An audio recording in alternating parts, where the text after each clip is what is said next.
2, 1, 0. What is up? We've reached the point of the podcast where we're going to break down the fantasy football wide receiver rankings, and who better to come on than Nick, aka Fantasy Foot Bald Guy. You can follow him on Instagram and TikTok at Fantasy Football Guy, and new to Twitter at F Football Guy. How you doing today, Nick? Very well, man. How you doing? Thanks for having me. Oh, dude, looking forward to having you on. I've appreciated your work for the last, we've known each other for about year and a half or so. It's awesome that our schedules have, worked out. Both of us have some stuff going on, and happy to have you on and talk a little wide receiver position. So let's kind of jump right into it. What we're going to do here is we're just going to break down our top 10, give like a little reason why we have them ranked, why we do. And then we're going to look at the players that we're going to look to target and players that we're going to look to fade. So let's jump right onto it. Who do you have as your number 10 wide receiver this year? I think I have, who is it I had in my rankings? I'm about to post my rankings in a couple days. Well, maybe today, maybe tomorrow, we'll see. I think I got Tyreke Hill at 7. Who did I go ahead and put in my 10? Oh, man, I can't even remember, to be honest with you. I can tell you this. Your rankings and my rankings are fairly close. Okay. Like I noticed, I think you put Tyreke Hill at 8. I think I have him at 7. First and foremost, on your rankings, let me just say this. Thank you for not putting CeeDee Lamb inside your top 10. Because, I mean, everybody is putting that guy in their top 10. I appreciate you being kind of a contrarian and have the courage to not do that. I think I might have CeeDee Lamb right at my 10, to be honest with you. That's probably my 10th wide receiver right now. I'm fairly certain I put him at 10, maybe 11. But I just came out my rankings, made my image, and I just can't remember who I have right at 10. But I'm pretty sure it's CeeDee Lamb. And when I looked at yours, I love that you didn't have him inside your top 10 like everybody else is. He is not in my top 10. And my worry with CeeDee Lamb is when he was lined up outside, his production just wasn't there. Exactly. That's my one worry. My number 10 is I have Michael Pittman. Matt Ryan's throwing to him, historically speaking, unless you're like a quote unquote top tier talent like the Jamar Chase. Year 3 is when the wide receivers take that big step forward. And, I think that's going to be Pittman's wide receiver room. I really, really don't like anyone there. Maybe Paris Campbell as a flyer, but I have Pittman right there as my number 10. Number 9, who do you have? Okay, so I do have Keenan at my 10th. I do have CeeDee at my 9th. I just found my wide receiver rankings. I got them right here in front of me. So, but, since I made these rankings about a week back, it takes me I work a lot, so it takes me a little time to get images made, doing this all by myself. I'm thinking about changing that simply because I want CeeDee probably right there at the 10th for the same reasons you just mentioned. Literally, can't there's an article I read about the old days in football, and these guys used to go out into the dark, and the quarterback was able to connect with his wide receiver in the pitch black because it was all about timing. The 5 to 7 drop back for the QB, and the wide receiver was just there, and they were catch balls in the pitch black dark. What you saw from CeeDee last year was the complete opposite with his connection and timing and chemistry with Dak Prescott. I mean, it was terrible. Passes way over his head. The routes were being run like he didn't even run the right route. So I kind of, like I said, really do agree with you. I'm just kind of hedging that bet because now with Gallup announcing that he's not going to possibly be ready for the beginning of the season, CeeDee Lamb's like the only guy there in the team right now. I do feel he'll get doubled, which is going to really open up things for Schultz. I think Dalton Schultz is going to have a huge year this year, Dalton. I was sorry to see that they didn't give him the big contract. On a contract year, they shouldn't shop him next year. They need to keep Dalton. He's phenomenal. Yeah. But those are my 2 interchangeable right now: Keenan Allen and CeeDee Lamb, right there at the 9 and 10 spot. My 9, and I'm going a little crazy here. He's really low. Stefan Diggs, and I just feel like he's not going to have. How can I say this? I think the Bills and my power rankings are the top of the list. Yeah. I think they're just going to be so ahead in most of their games, especially toward the end of the season, that you're just not going to get the production because they're just going to be running the ball more. And we saw last year, the back five, they did run the ball a lot more. So that's kind of like my worry and why I have them a little bit lower. And then I started looking. The Chiefs, Dolphins, and Patriots all played man under when they played the Bills. And Diggs wasn't a factor at all. And those were the Gabriel Davis games when he had those big games, especially in the playoffs against KC. I think it was like 4 touchdowns. So I think maybe more teams may start playing man under against the Bills. Plus, I think the Bills are going to run the ball a lot more this year. I don't know with their offensive line hire of Aaron Cromer. So I have Stefan Diggs at 9. That's a little low, but I don't know. I like to think outside the box sometimes. Yeah, I do have Stefan Diggs pretty high. I have him at number 4, kind of to the opposite of what you just said. Gabe Davis hit on the map last year. Yeah. Now, a stat that I found, I made a post about a month ago breaking down why I think Stefan Diggs might even be able to end the season as the overall wide receiver 1. I mean, we're all saying that he had an off year last year, and his off year is being considered 103 receptions, 1,225 yards, and 10 touchdowns. I mean, if that's an off year, bro, I'll take that all year long. Now, the interesting stat, over the last 2 seasons, Stefan Diggs has been doubled more than any wide receiver in the entire NFL, more so than Davonte Adams, more so than Cooper Kupp. Yet he still achieved 100 more yards than Kupp over the 2 years. So he had about a 50.7 double team rate in the games he played. The next closest wide receiver to him that was being doubled on a week-to-week basis was Davonte Adams, and this was like 30.9. Like, he saw almost 20% more coverage, but was able to achieve 100 more yards than Davonte Adams and Cooper Kupp the last 2 years. Now, with Dave Gabe's his big breakout on the scene last year, they're not going to be able to do that to Diggs anymore.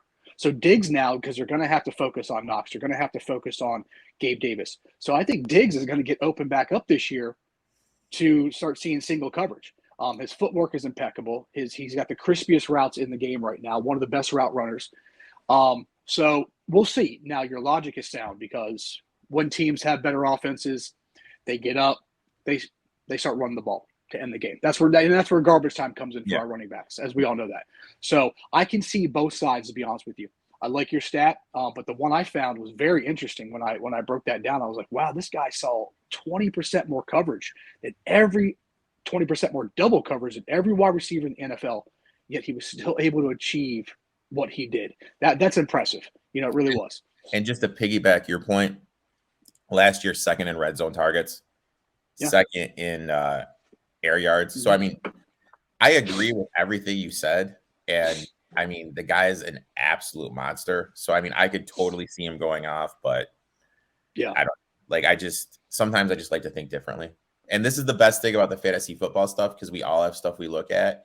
And I like it better when people disagree than when people come on. You know what I mean? Than when people come on and say, so it's always as good to get as much info as you can, and then you as viewers decide what you want to do with it. And that's why I like Nick on here. Nick, if you're not following him IG, his artwork is flipping insane what he's able to do with these posts, with the graphics and everything. And he's got top rate knowledge. So that you guys got to make sure you're following him at Fantasy Football Ball Guy on the gram. Number 8. Who you got at number 8, man? I got Debo. Okay. All right. Debo. I know you got him a little higher. Yeah. Why do you have him at 8? It's a grab bag right now with that whole entire 49ers offense. I'm not sure what Trey Lance is going to do. I know Trey Lance is getting, the hype meter is full blown slide all the way to the right. So before you go, let me just ask you this. What do you think of Trey Lance? I don't know, man. Can he be this phenomenal talent? I mean, they picked him for a reason. They invested high draft capital in him. All the film I've tried to find on him, he's great, but it's like he played 14 games in his entire collegiate career. And now he's just in the NFL. He came on in a couple strong games last year. I don't know, man. He's a unicorn to me right now, like a mythical unicorn. I just can't gauge where I need to do. I can't kind of predict any wide receiver or running back. You know, the Shanahan offense, any wide receiver, any running back on a given week, whoever's in the game is going to eat. Yeah. You know, they're seeing Brandon Ayak and his, you know, all this practice. He's getting a ton of Ayak love. He seems to be his number one overall option. Debo saying he doesn't want this particular type of role in the offense right now with Trey Lance coming in. It's just hard, man, because, you know, if they're gonna make design play actions and bootlegs, Debo will eat in that kind of offense. He will. And, you know, Trey Lance is going to be a running quarterback of the archetype, kind of like a Jalen Hurts, Lamar Jackson. I'm sure they're going to make some RPOs for him. Yeah. But it's just first year. It's his first true year under center. I mean, it's hard for me to predict right now. I think he could be a huge boom. I think he could be a huge bust. I really do. Plus, the 49ers only have one starting offensive lineman coming back. Granted, it's Trent Williams, the best left tackle in the game, but I know that's a worry point. So your number 8 is Debo. My number 8 is Davonte Adams. I mean, I look at it like this: he's switching offenses. You know, this offense, ton of weapons. But it's a worse O-line. Derek Carr is not close to Aaron Rodgers. And plus, he's at the age where wide receiver production starts to drop a little bit. That's why I have him there. Also, I know he played with Derek Carr in college, but, you know, like when you've been playing with Aaron Rodgers for 9 years, you're used to the way he plays, even though you played 9 years together. And just the target share, I think, is going to drop because he was the only game in town in Green Bay. Rodgers just peppered it up. So I think that I have him at 8. Could I see him being like a top 5, top 4 wide receiver? Yeah. But I always kind of like to err on the side of caution. That's kind of me. Yeah. I mean, I agree with that. You know, I have him a little higher than you. He's inside my top 5. Just because the guy's averaged 16 touchdowns a year over the last 3 years. Arguably, the Raiders have the best wide receiver core in all of football. Hunter Renfrow, Davonte Adams, Darren Waller. When they're back and they're all healthy, nobody's going to be able to defend that. I don't even know what teams are going to do. I really don't. It's going to be fun to watch them every week. They're in a very competitive division. They're in the most competitive division in the history of the NFL, the AFC West, with the Broncos, the Chiefs, and the Chargers. Can they come out and make a playoff spot? I don't know. Probably not. Not against the Broncos, not against the Chargers, and not against the Chiefs. But no team's going to defend them. It's not going to happen. Yeah. As long as they can all stay healthy, it's going to be lights out. And, you know, when they get into that red zone, it's a pepper it up, and Davonte Adams comes down with it. Do I think he's going to get 16 touchdowns again this year? No, but I'm going to go ahead and call him at 13, 14, honestly, because that's what he does. Once again, going back to being double teamed, he's probably the best route runner. Him and Diggs probably the 2 best route runners in the NFL. So when you have a number 1 wide receiver like Davonte Adams and you're the quarterback, you best be throwing it to him. You better be. And that's what I remember as an Eagles fan all those years, the locker room strife between McNabb and Owens. Owens was already a popcorn-eating, you know, off-field antics. And they were always having complications in the locker room because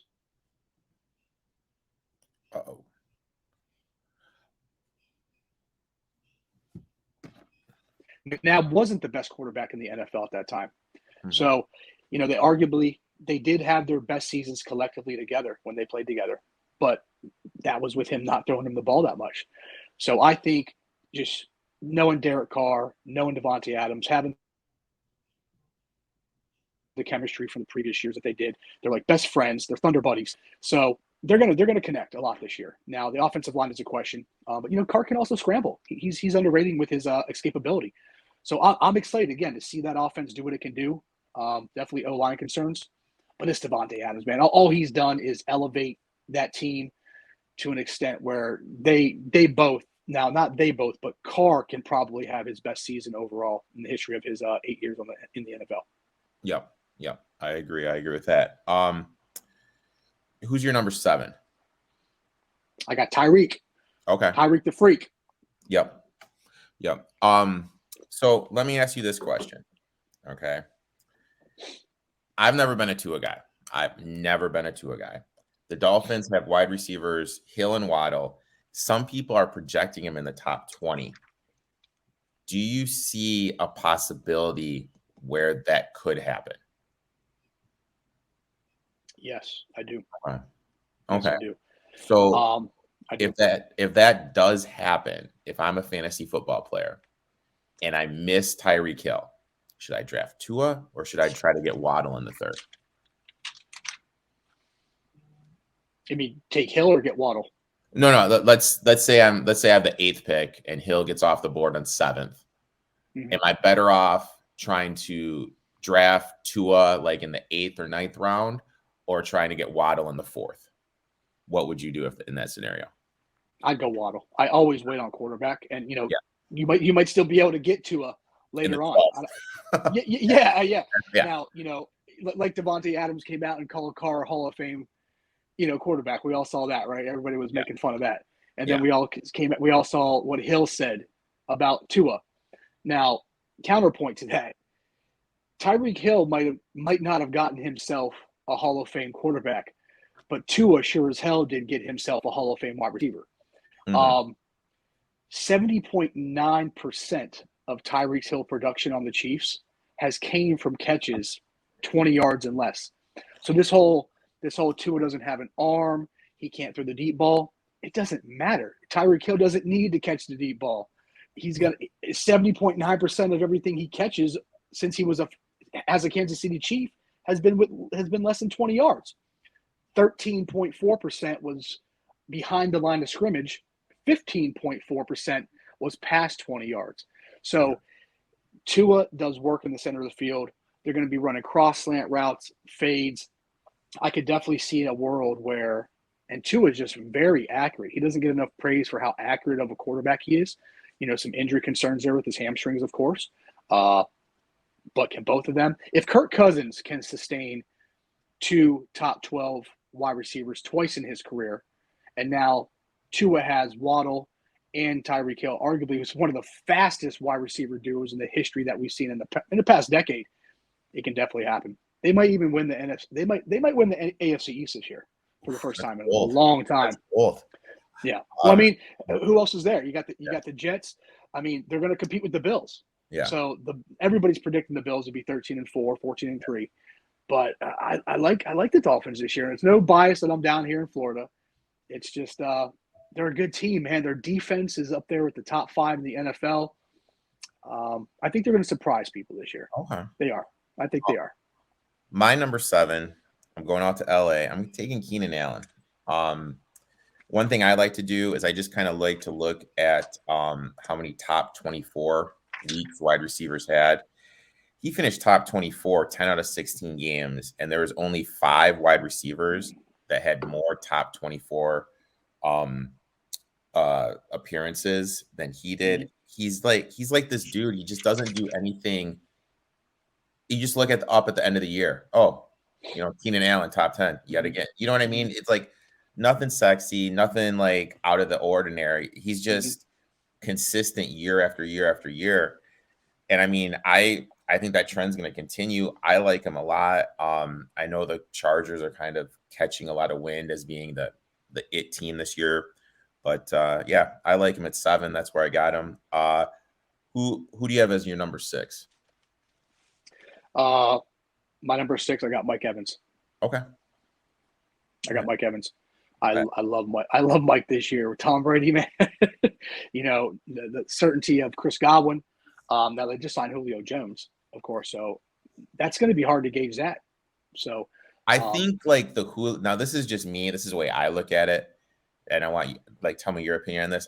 I think the Julio signing is going to have more of a negative effect on Russell Gage. Absolutely. Just because I think that speaks more to that. But go ahead with your part with Mike Evans. My fault. Oh, he's a big body. He does work. The only wide receiver in the history of the NFL to have 7,000 yard seasons, 8,000 yard seasons. No, it's never been done. I think one of the next closest guys to do kind of follow in that pattern right now is Brandon Cooks. Brandon Cooks has 6 out of 7,000 yard seasons. Possibly can make it a 7th this year. I'm very high on Cooks. Yeah. But just with the Gronk being removed now, he's not going to come back. Not in my opinion, anyways. Mike Evans is going to eat like a mofo, man. I mean, this guy he's an amazing wide receiver, kind of like what you just said, just production about Keenan Allen. Does it quietly, never gets big praise. It just does it behind the scenes. And I can see 15 TDs from Mike this year, man. 15, 16 TDs. Easy. Yeah. They did just lose a huge part, their offensive line right there as training camp started, which is pretty crappy. But Mike's going to eat, man. I actually have him at 5. Just to piggyback what Love you it. said. In his 2 seasons with Brady, he's had double-digit TDs in both of them. And he's had 8 straight 1,000-yard seasons. I mean, like, how can you not – you know what I mean? Like, he's just there. Like, year after year, he's shown he's going to get the production. You just got to roll with it. So he was my 5. My 6, I have Tyreke Hill. I think they're going to use Tyreke the way the 49ers used Debo last year. I think they're going to line up in the backfield more, give him some carries. Their offensive line, they got Armstead, the guy from New Orleans. They brought in Connor Williams from Dallas. So I think the O-line is going to be better for the Finns. I think they're going to put swings passes, like basically everything you were saying. Just put him in space and let him go to work.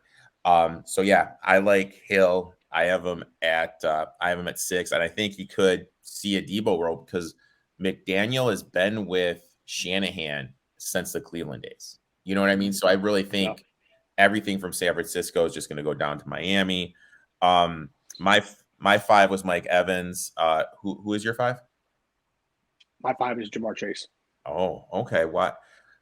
Talk to me about Ja'Marr. Well, there's some tape out now.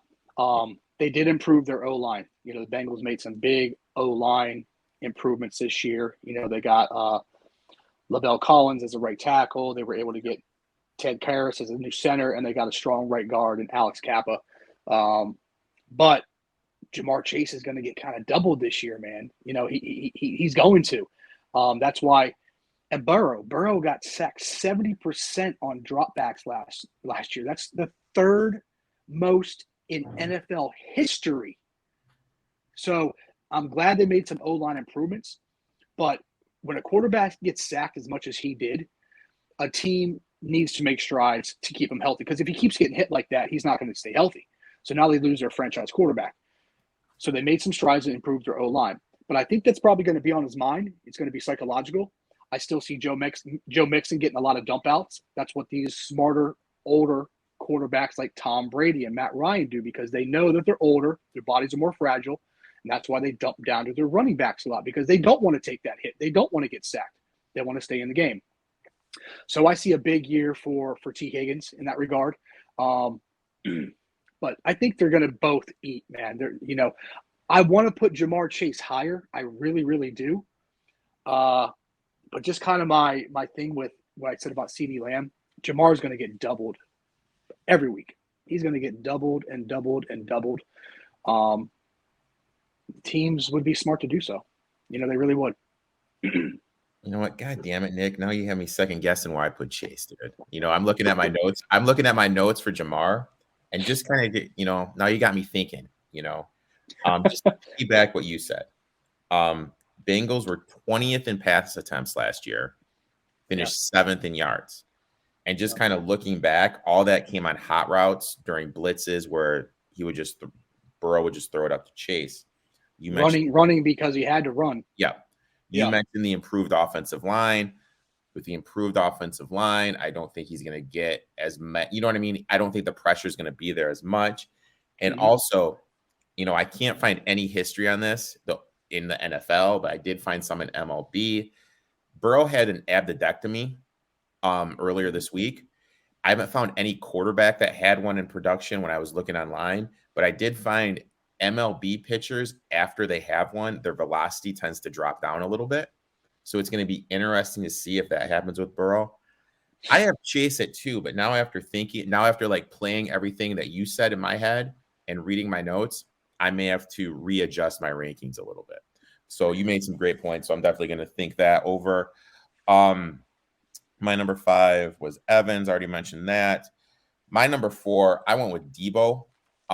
My thought process, as soon as what I think is going to happen is Debo just wants to get paid.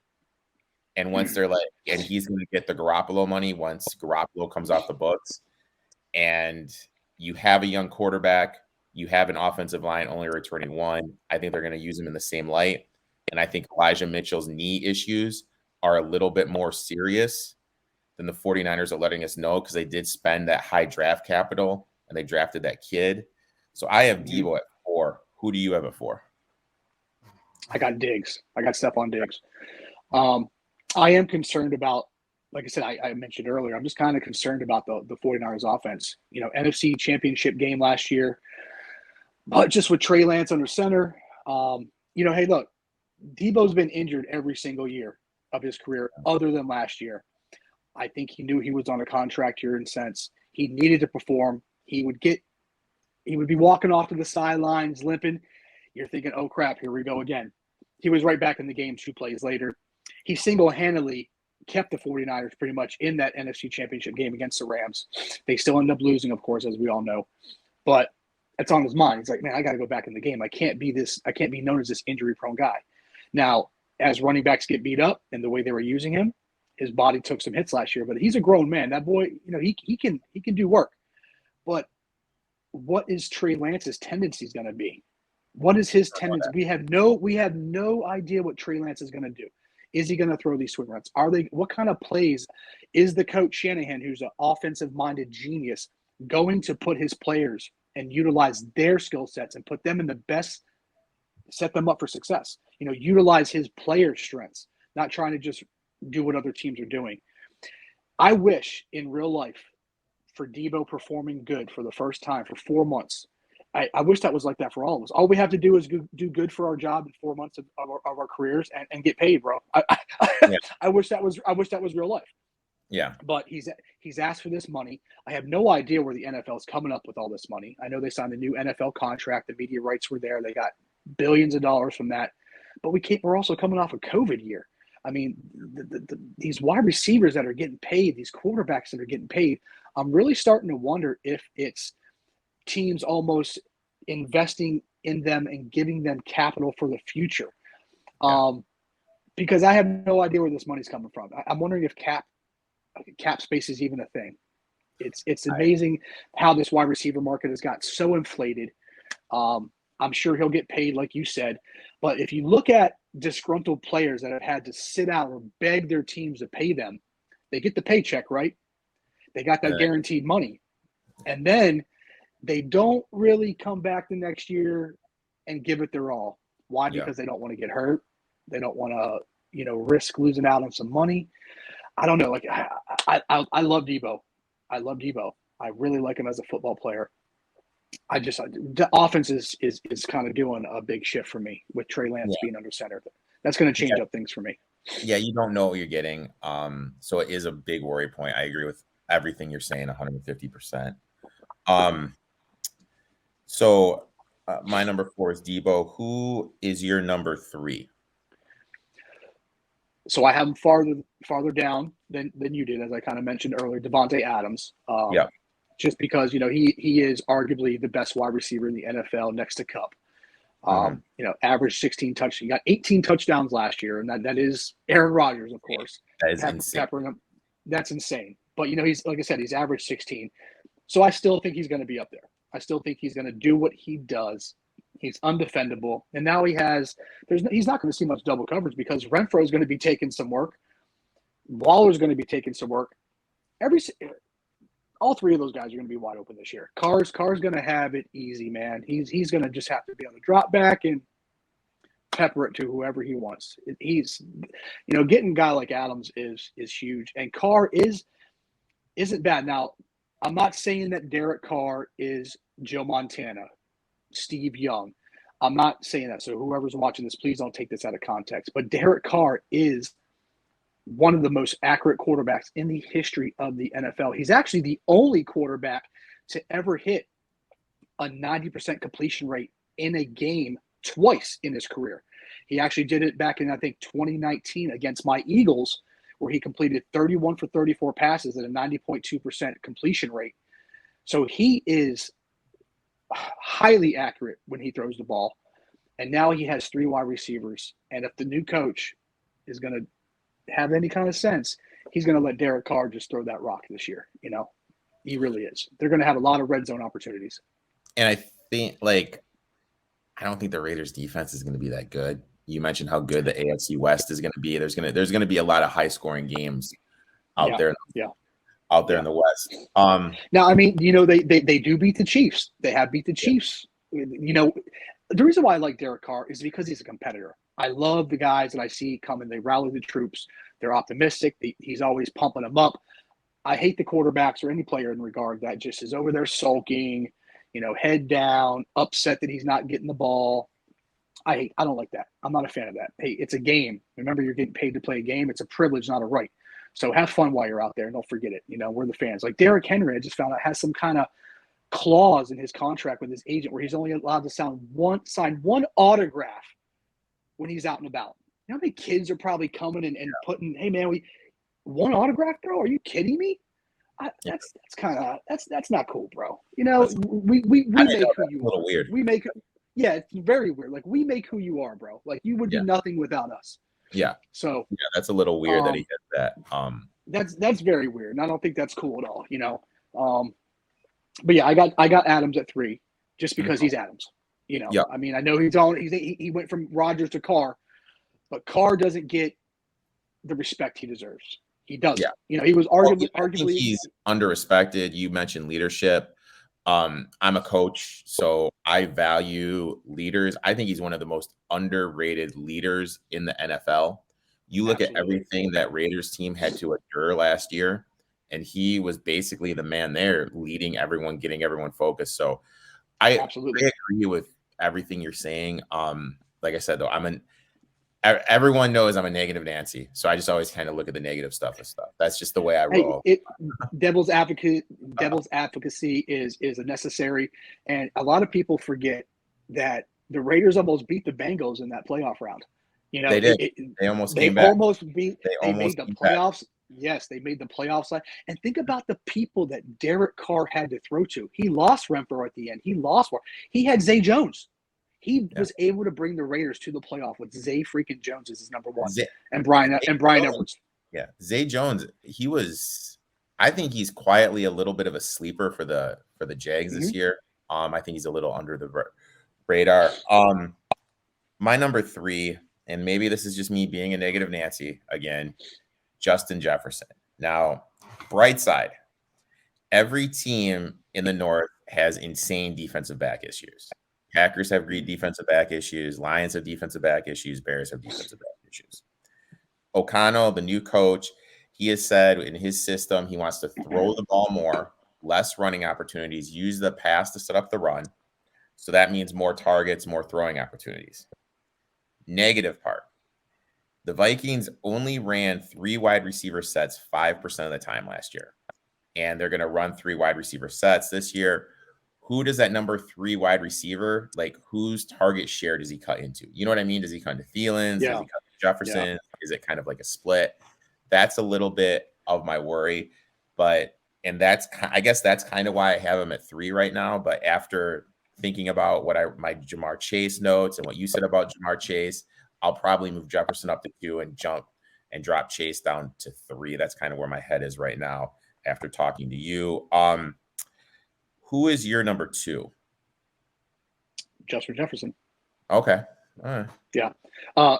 Perfectly to piggyback off what you just said. Yes, they had the 5th most 5% 3 wide receiver sets. That's because they were under that Kubakian offense for years, if you will. Run heavy. They had the 2nd most 11th man personnel in the league the last 2 years, next to the Eagles. So they pounded the rock. And how you said, they want to throw the ball more to open up the run game, where most teams flip-flop that. They run the ball more to open up the passing game. Now, as they've been run heavy the way they have, and Justin Jefferson has still been able to do what he does on a run-heavy 11 personnel offense, and now they're going to say, oh, we're going to throw the ball because, once again, we have Thielen, we have Osborne, we have Irv Smith, who I think is a big sleeper this year. Kirk Cousins, again, highly accurate quarterback. Man, I can see the volume for Jefferson being in his third year the highest he's seen. So he should, Jamar Chase, Jefferson, Kupp, Adams, they're all like very interchangeable right now. One could be you could interchange all those guys right now. They really can. The volume's going to be there for all of them. Like I said, when you have a wide receiver like that on the field as a quarterback, you're going to throw it to him. If you don't, you're going to get sat. And the coach is going to get upset at you. You have to throw it to the best player on the field. You really do. Now, I don't mean to open up this memory for you, but how, as an Eagles fan, do you feel? Don't do it. Don't do it. Okay. That we passed on Justin Jefferson. Yeah. Man, the Eagles have made the upper echelon. The organization has made some of the worst decisions in the history of the NFL, in my opinion.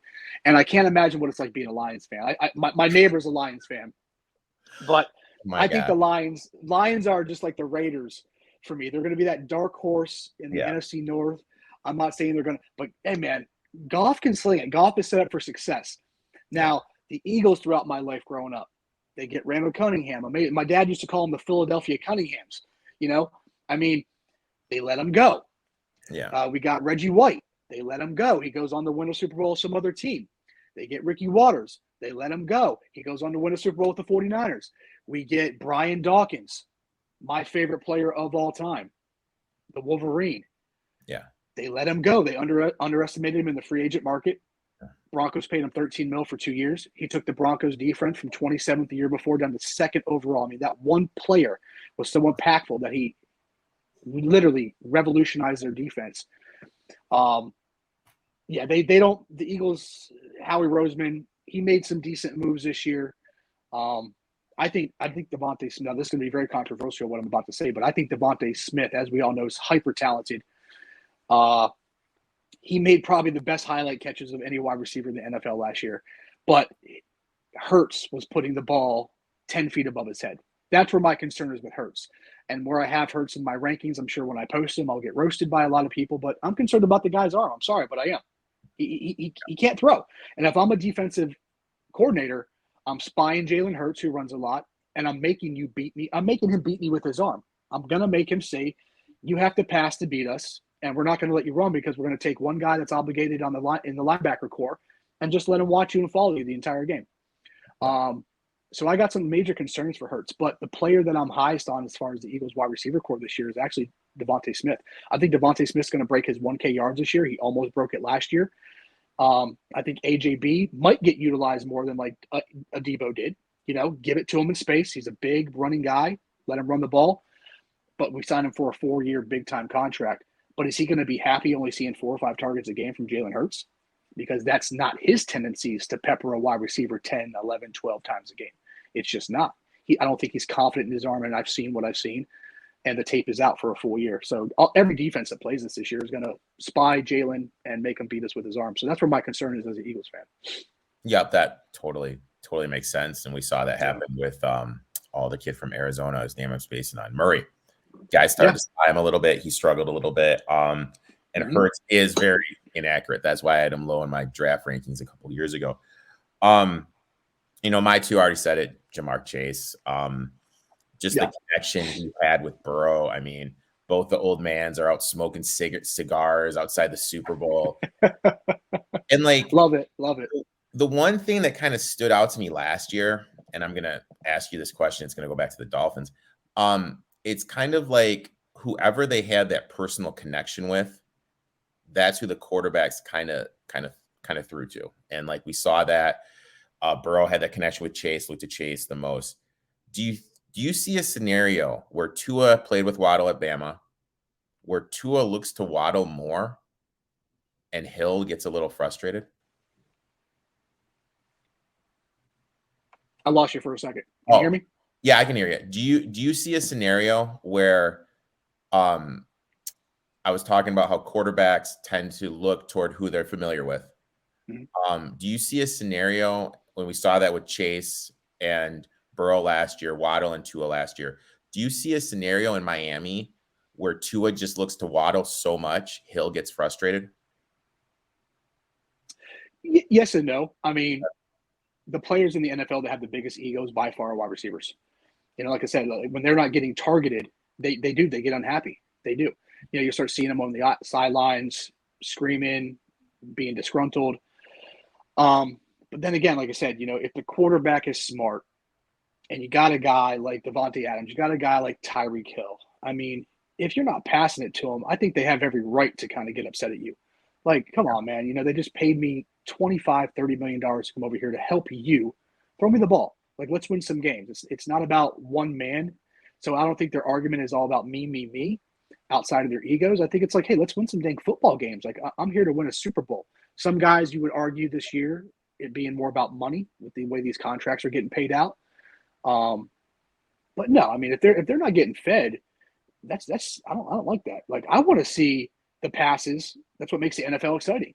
Those big aired out passes. Tyreke Hill does work in the slot, takes it to the house. You need to get the ball in the playmakers on your team's hands to win games and have a chance at winning games. I mean, you're going to go against the Bills twice a year now. Yeah, you got to do something, man. That's a good point. Yeah. As a Bills fan, I guarantee I got a buddy, Swami Ben. He's not happy about that. He was more concerned about playing the Chiefs because the Chargers made defensive moves to literally go J.C. Jackson on, Hill. They brought in they did their defense improvements before they knew Hill was going to be traded. To play the nickel. They got Ashanti Samuel. Yep. Yeah, they were going to have it paired. Yeah, Hill, Juju, Kelsey. Yeah. They were planning on playing that team straight up man to man. Yeah, that's what they were planning on doing. And then Hill gets traded. So the Chargers are sitting pretty right now, man. They really are. Number one, we both have Cooper Kupp. Tell me why you have Kupp number one. Man, what he did was impressive. Not only is he an amazing wide receiver with some amazing footwork, his IQ, his player IQ is just bar none one of the best I've ever seen. I don't know if you've heard his post-game interviews, but when you heard him talking to the reporters and how he knew just what to do, the way the guys were set up in the defense, the way he saw their feet backpedaling. I mean, we all saw that championship game against the Bucs and Tom Brady, how you thought they were out of it. Brady came back, Stafford came back. Brady came back, Stafford came back. But that last pass where Kupp was just wide open. Yeah. I mean, he's just insane. And then you think about it like this. His production can decrease, and it's unrealistic to think he's going to get what he got last year. Yeah. Decreases by 30%. He's still number one. He's 307.65. You know what I mean? He scored 100 more points than the next closest wide receiver to him. So that's a solid point. He could take his production down by 25-30%, and he still would have been number one. Now, mind you, there was an extra week this year. That's why Calvin Johnson kind of came out. But man, what he did was record setting, with or without the extra week. Absolutely absurd. I've never seen anything like it, man. And you talked about connection. They have the best connection in the NFL. And that's bar none. By far. Yeah. So we both have Kupp at number one. We're going to go to our three guys that are outside the top 10 that we're looking to target. Who's your first one? Brandon Cooks. I got Brandon Cooks too. Love Brandon Cooks. 28% target share, 40% of the air yards. Is going to have a positive game script most of the time. So I have Brandon Cooks as one of mine. I love to target too. I did a mock draft yesterday, and I got Cooks in the third round. That's just absurd to me how I'm able to get him in the third round. So I like Cooks. Dude, he's actually falling a lot further back than that. Which just doesn't make any sense to me. Like sometimes I just sit back. I don't understand why Nick Chubb's falling. I don't understand why Brandon Cooks is falling.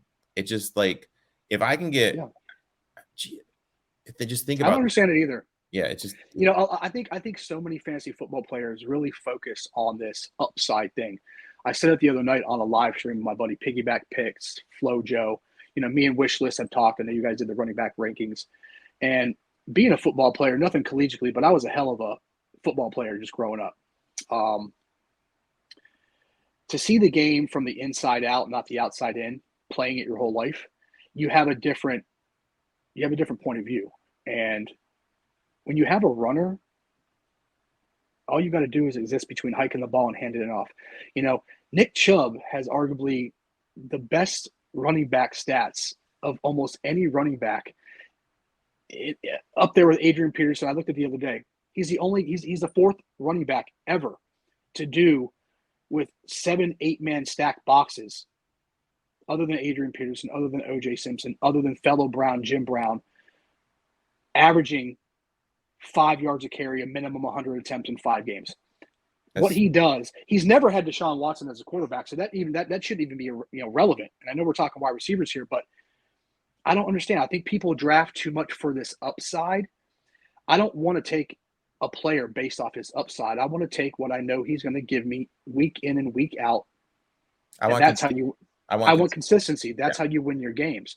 That's why I've always not liked Amari Cooper. You know, a guy gives me 125 yards and 2 touchdowns on 10 catches one week, gives me 2 catches for 13 yards the next week. Don't like him at all. Like him at all. Never have.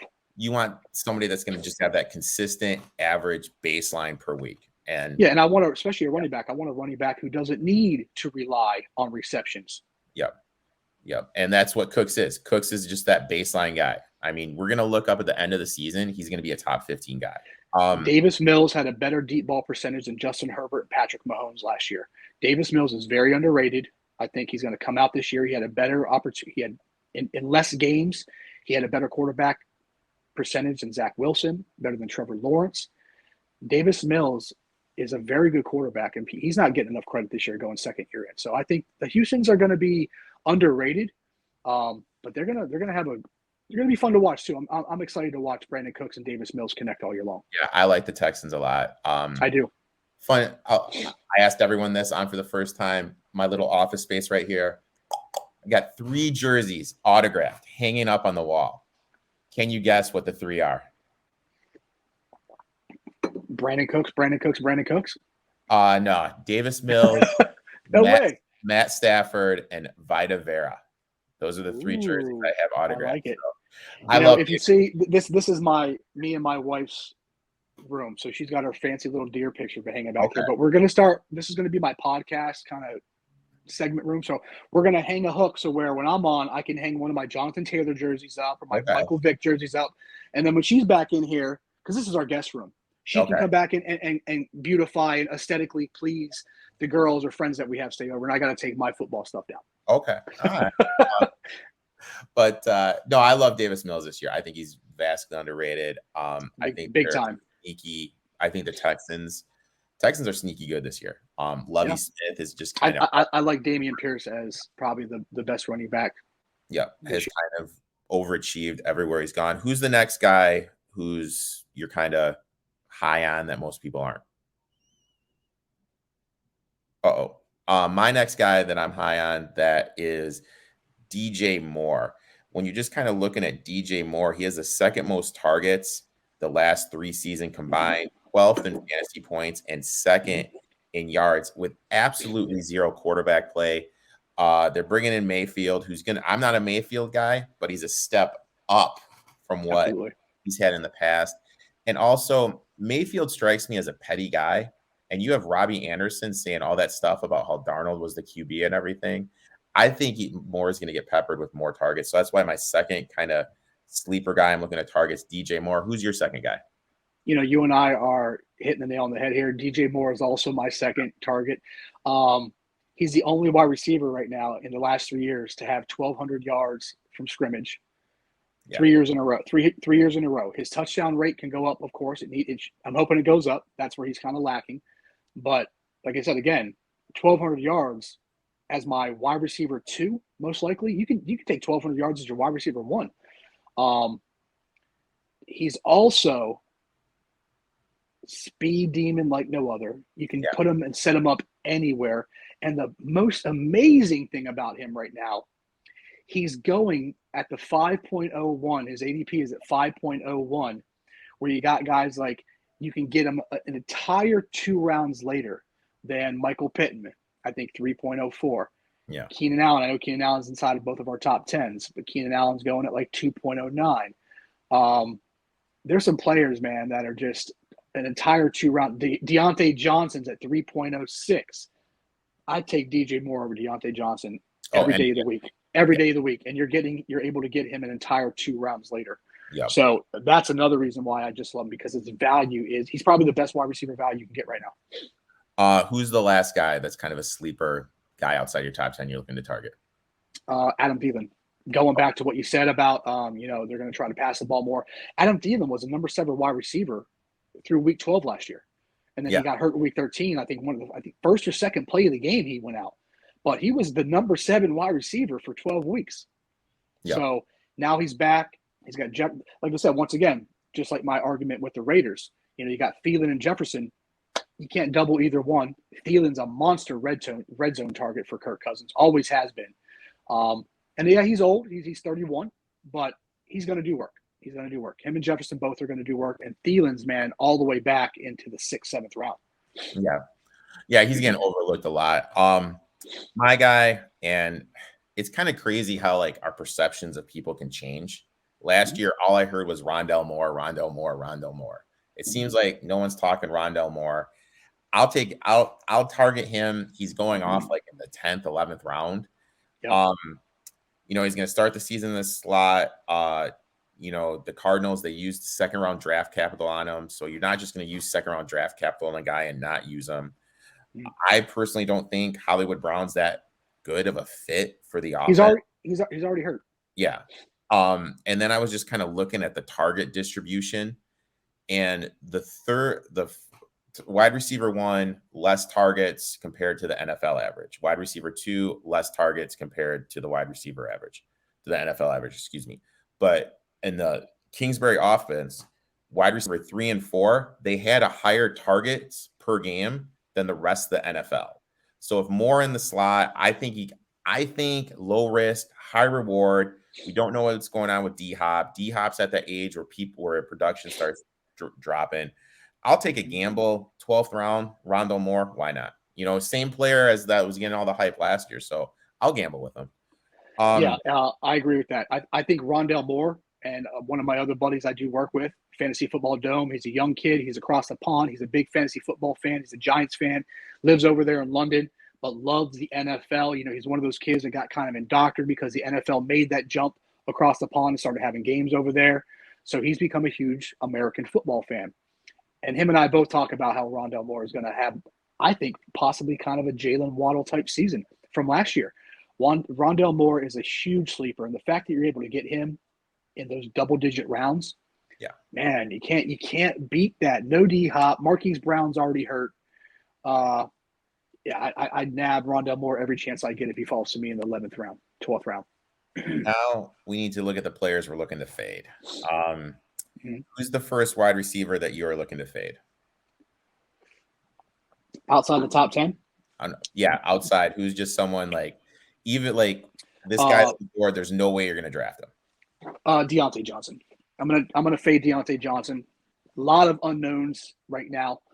Now Trubisky could come out on fire. He just got done sitting behind J.A.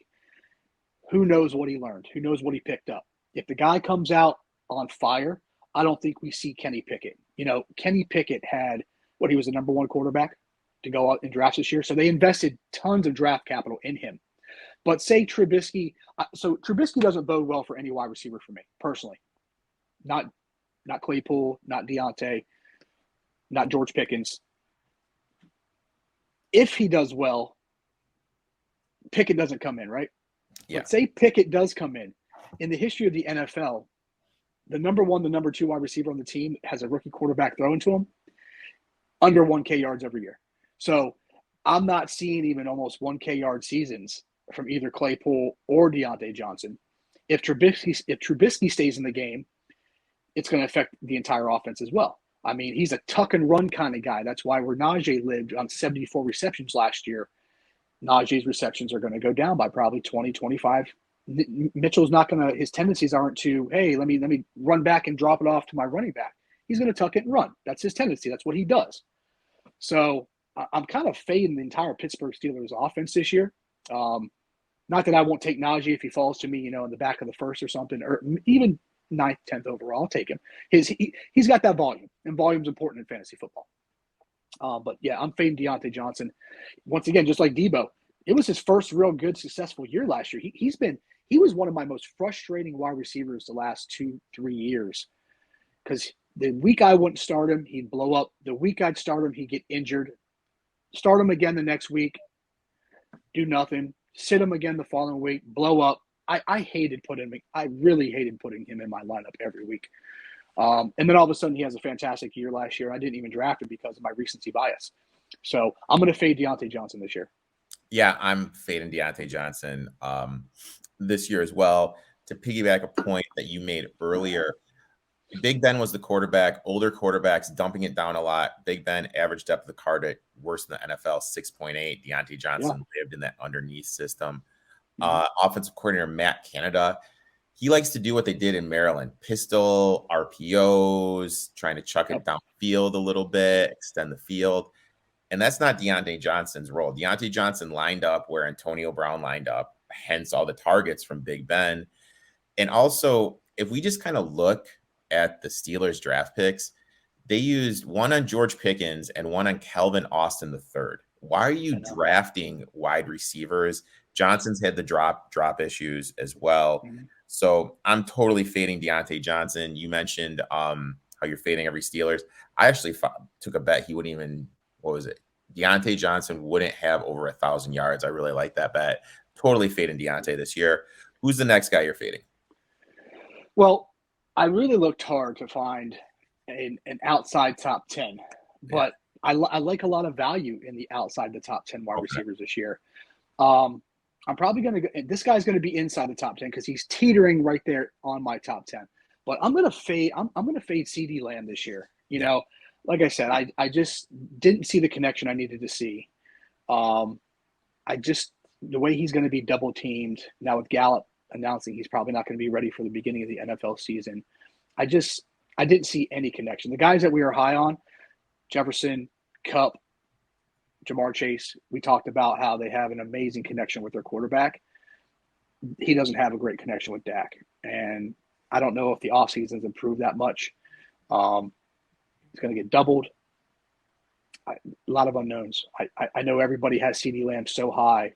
I just don't. I'm not seeing it. Not seeing it at all. So I'm going to fade CeeDee Lamb. I probably won't have CeeDee Lamb on any of my teams this year. Yeah, I'm not a big CeeDee Lamb guy. Next one for me, and this pains me because I'm a Lions fan, St. Brown. I'm just not going to do it. I just kind of looked at it. When Hawk was out, he averaged 11 targets per game. When Hawk was healthy, he only averaged 5.9 targets per game. Offense only had 37 abandoned targets going in this year. You're bringing in DJ Shark. You're bringing in Williamson, the kid from Bama. Yeah. I just, you and I were talking about it, I think a week, maybe 2 weeks ago. There's just so many mouths to feed in that Lions offense this year. And I think Brown's going to be the guy that kind of takes the hit a little bit. I think they're all going to take a hit. Let's be honest. They're all going to take a hit. So I'm going to fade him. Who's the last guy you're going to fade? I'm going to double down on this, and I'm going to say both Seattle wide receivers, both Lockett and Metcalf. In the realm of fantasy football, a bad team doesn't necessarily translate to a running back having bad production. In real life, yes. Now, where it does translate, when you have a quarterback like Drew Lock throwing you the ball, it does affect the wide receivers. They're going to still be a run-heavy team. Rashad Penny, in my opinion, is a massive fluke of what happened in those 4 or 5 games last season at the end. The guy had 3 years to become something, and all of a sudden, the end of the nothing. And all of a sudden, out of nowhere, 4 of the 5 games he played, him and Amon Ra, they both won people their leagues. It's crazy.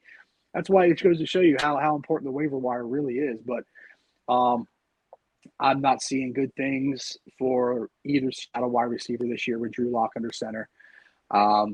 People are thinking maybe it could be Geno Smith, either or. I want nothing to do with either of them. I just don't. I like Kenneth Walker more than anything. I think Kenneth Walker's in an amazing spot to succeed this year. He'll get the touches. I think the offense is going to see that Rashad Penny just is going to revert back to everything he's been the last 2.5 years. So I'm going to fade Seattle as much as I can, but I'm getting Kenneth Walker everywhere I can because, like I said, bad football, bad offenses don't really correlate to fantasy value for a running back. Yep. Now, if a team's playing behind and they have a half decent quarterback, sure, garbage time. They're going to have to be trying to catch up. But you got Drew Lock, man. So I'm not seeing good things for either wide receiver on Seattle. I agree with you 100%. I think both those guys are going to take a hit. Excuse me. My last guy I am going to fade is Darnell Mooney. I'm just kind of getting this Juju Smith-Juicer vibe from him. Just kind of like he got production because teams were focusing on A-Rob last year. Now he's going to be the focal point of the production. He's focal point of defenses, excuse me. You're going to get cornerback ones guarding you throughout the game. Coverage is designed to stop you. Plus, Bears' offensive line is a complete and utter train wreck. God only knows how much time Fields is going to have running the ball there. Yeah. To throw. And also, he's listed at 5'10". Okay. I live in the Chicago suburbs. I live in the suburb right next to where the Bears training facility is. So I see these guys all the time. I saw Mooney in the grocery store the other day. I'm 6'2", and I was towering over him, and he's listed at 5'10". There is no way he is 5'10". So you're telling me I'll give him 5'8", a 5'8" wide receiver is going to be, you know what I mean? He's just too small. I don't think he's going to be able to create space. I loved him coming out of school, but as a wide receiver one, the focal point of the offense, I just don't see it. You know what I mean? I just don't see it. And I'll be honest, the only person that Bears offense I'm interested in, David Montgomery. He's, just like the consistent. Nick, I want to thank you for taking time out of your Saturday to come in and record with me for the fantasy football rankings. Why don't you tell everyone any content you have coming out or any streams you have coming out, any live stuff you have coming out?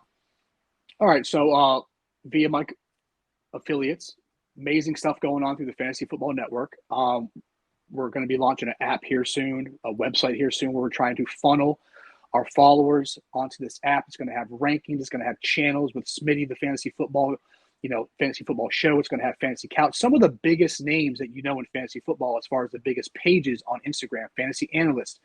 Not only are you going to be able to get write-ups and articles, you're going to be able to connect with each of us. That's going to be launching on August 1st, and you guys are not going to want to miss it. I'm also going to be doing a new show this upcoming season with them, where it's going to be kind of like with me becoming a new father, daddies in football, and how the struggle of being a new dad impacts our ability to set all our fantasy football lineups every Sunday in the middle of trying to change some diapers. A lot of good things to come. Of course, I'm going to keep posting my wide receiver rankings this next couple of weeks, along with my quarterback rankings. And I'm just going to keep doing my ball guy booms, my ball guy bust, my ball guy breakouts. And I appreciate you saying that I got some great imagery. When I got into this 3 years ago, it was kind of recommended to me by my wife because she knew I had a passion for football. And this is going on my 20th year playing fantasy football. I started in 2002-2003 season, where my first draft pick was Sean Alexander. And I kind of ran all the way to the championship. So it kind of fish hooked me, if you will. But yeah, this is my 20th year. And I've come a long way because I was never very technologically inclined, and I'm kind of self-taught. And I've taught myself everything I know. So I appreciate any support, any following. I love to engage with my fans. I'm not one of those guys that get asked questions in my DMs. I pride myself on always answering to the best of my ability. So, of course, we're going to do a lot of more lives coming up. Try to start sits on Sunday mornings before the games. And I know as the season kicks off, it can be hard to keep up. But like I said, I try to pride myself on answering the 100 DMs I get every Sunday morning. I'm having my cup of Joe and trying to answer you guys. So, Eric, I really appreciate you having me on today, man. It was a blast. I want to do it again with you in the near future. So you just let me know what you got up cooking yourself, and we'll make a time, brother. Sounds good. Thanks for coming on. Make sure you give Nick a follow at Fantasy Football Ball Guy on Instagram and Twitter, and at FFootballGuy on the Twitter. We'll talk soon, my friend.